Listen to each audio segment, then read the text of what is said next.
La première manière de poser son geste au lavis, c'est l'idée d'avoir donc cette matière du lavis là, de venir le tirer correctement de manière à obtenir une masse homogène, la plus nette et la plus découpée possible. On a des grandes surfaces qui sont brossées de manière homogène, dont les limites sont bien découpées et qui sont parfaitement contrôlées. Cette manière de faire, elle n'est pas forcément unique dans le dessin puisque elle vient côtoyer d'autres types de gestes. On a cette possibilité de variété toujours à l'intérieur d'un même dessin.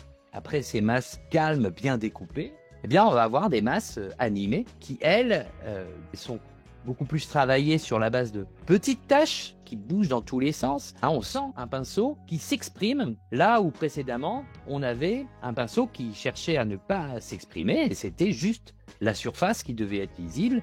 Et là, d'un seul coup, on sent le pinceau qui virevolte dans donc des petites taches dansantes qui vont être soit superposées, soit juxtaposées. Ces taches-là viennent s'associer de manière tout à fait intéressante avec le registre qu'on a vu donc précédemment, de ces grandes masses qui viennent être brossées de la manière la plus homogène possible et qui sont tout à fait propices à venir raconter notamment les bâtiments.